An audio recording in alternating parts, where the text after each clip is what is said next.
Hello Pisces, Sun, Moon, Rising, and Venus signs. Kamusta kayo? Sana po nasa mabuti kayong kalagayan. Welcome back po sa Star Tarot. Kung bago kayo dito, welcome din kayo. Thank you sa inyong support. I truly appreciate it. God bless you all po. Paunang mensahe po ninyo ay faraway places, Pisces. So, definitely, ang iba sa inyo dito ay magbabiyahe, no?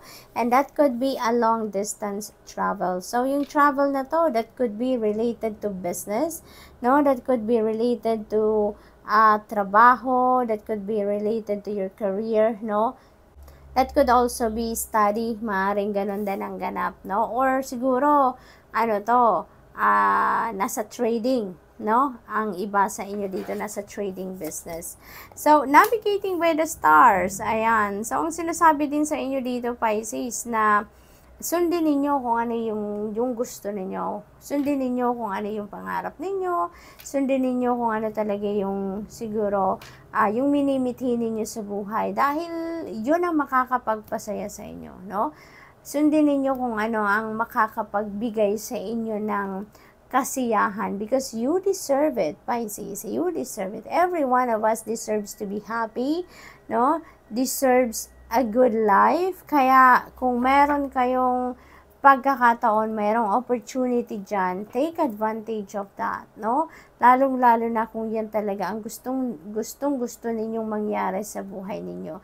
Kung yan talaga ang gustong-gusto ninyong puntahang lugar, go for it. Kung meron kayong opportunity, why not? 'Di ba? Kung yan ang gustong-gusto ninyong pag-aralan, go for it, no?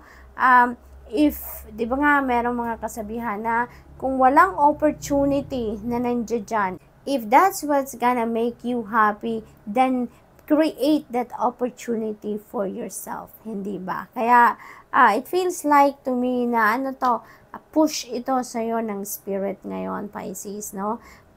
Sundin mo kung ano makakapagpasaya sa'yo, no? You can create an opportunity for you to be happy, 'di ba? Kung walang opportunity dyan. So, itabi natin to, kunin natin dahil excited siyang lumabas or sumali sa reading na ito. So, let's open that later on.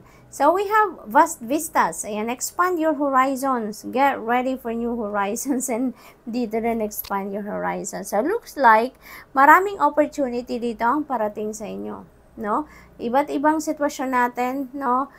Pisces, kaya dito, lawakan nyo lang yung iyong tingin, lawakan nyo lang ang inyong isipan din, because there could be unlimited potential out there, no? Na talaga namang siguro meron at meron kayong makukuha dyan. Meron at merong sasakto dyan sa kung ano yung gusto ninyo, kung ano yung makakapagpasaya sa inyo, no? So, good luck to that. Pisces, you just need to open your eyes, open your ears, and open yourself to those opportunities, those various opportunities na maaring ma-encounter ninyo. We have transformation. Ayan. So, reach out for the power and strength to make changes, enrich your life, and become the person you want to be. Ayan. So, looks like this is a personal transformation na maaring gagawin ninyo dito, Pisces. Maaring ito yung siguro meron kayong mga hidden parts of yourself pa na hindi ninyo pinapakita or sinishare sa ibang tao, no? Maaring kayo lang nakakaalam ng bagay na to. Kaya siguro ngayon, ito yung makakapagpasaya sa'yo, no? Ang pag-disclose ng kung ano man ito, no? Maaring yun ang makakapagpasaya sa'yo. Kaya, follow your bliss, no? Pisces, follow your bliss. Whatever opportunity there is na makakasuporta sa'yo para maging masaya kayo, para mailabas ninyo ang totoong kayo, ang passion ninyo, go for it, no? Kung kailangan ninyo magkaroon ng mga pagbabagos na kailangan gawin, go for it, no? Go for it. Maari din ang transformation na to could be in other areas of life. Hindi lang yung personal ninyo na pagbabago ang maaring mangyari dyan. Para sa iba naman, maaring pagbabago din ito ng tirahan, pagbabago ng opisina, pagbabago ng employer, no? place of residence, yung mga ganon. So, good luck po, no? Sa mga pagbabago na yan. So, we have Mountain.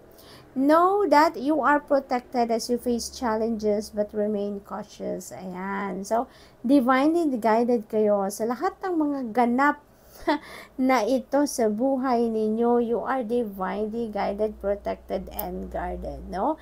Kaya, wala kayong hindi kayo dapat matakot sa mga nangyayari. Wala kayong dapat na ipag-alala. Rest assured that you are taken care of ng iyong spirit team. Goals, ayan, progress is positive and personal goals will be achieved. Ayan, so maaaring yung transformation na to, ito talaga yung personal goal din ninyo. Maaaring isa yan sa mga goals ninyo, Pisces, for some of you, no? Kasi of course hindi naman yan magre-resonate sa lahat. Kaya kung sino lang nakaka-resonate sa sitwasyon na yan or sa message na yan, then take it. Otherwise, leave it for someone else, no? So napakaganda nito kasi meron kayong achievement dito, no? Whether that is personal or work or career or business related, no?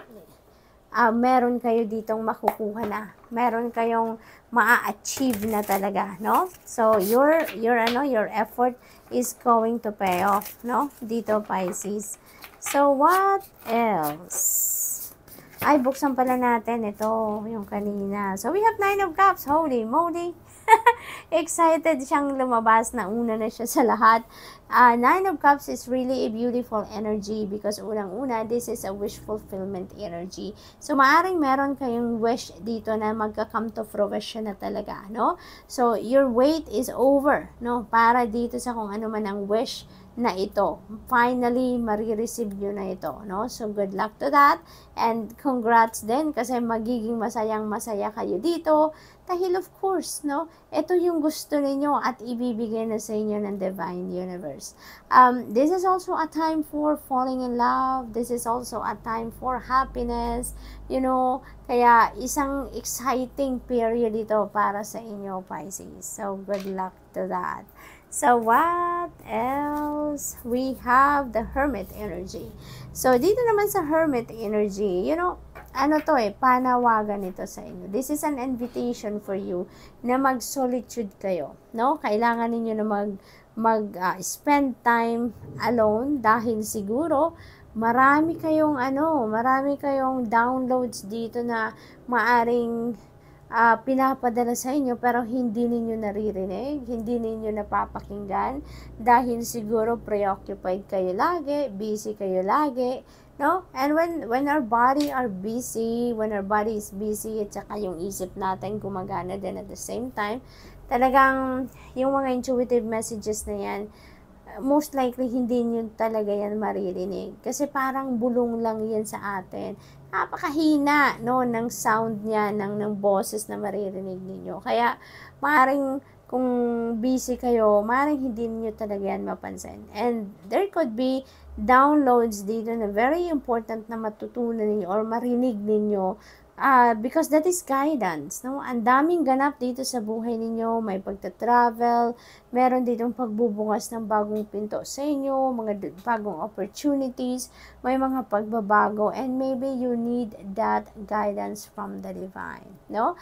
Kaya napakahalaga na mag-take time kayo, mag-solitude kayo, para marinig ninyo kung ano yung gabay sa inyo ng Divine Universe. Because when your body is resting, yung isip din ninyo, it will follow, no? Magpapahinga din siya.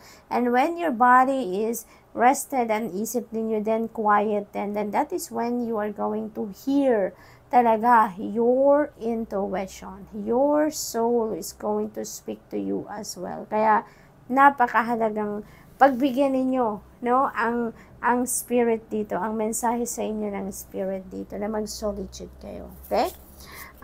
Oh my God, Pisces, napakaganda. We have 9 of Cups. We also have Wheel of Fortune, which is also a very beautiful energy. Transformation energy talaga is very imminent dito sa inyo dahil si Wheel of Fortune also, this is an energy that is going to bring you positive changes. So, meron ditong maaaring massive change or massive transformation na magaganap sa buhay ninyo. Kasi, ito na yung pagkakataon ninyo or ito na yung opportunity wherein the divine universe is going to intervene in your circumstances. Makikialam na dito ang universe sa inyo at yan ay para ayusin ang inyong mga sitwasyon, no? Aayusin niya, tutulungan niya kayo na mapabuti or mas mapabuti ang inyong kalagayan. No, kaya positive changes ang hatid nito sa inyo, no? Ang swerte din nandito sa inyo. Good luck and good fortune are on your side as well. Kaya napakagandang period ito para sa inyo, Pisces. Talagang magiging masaya kayo, magiging busy kayo because there are a lot of changes that might happen talaga sa buhay ninyo sa ngayon.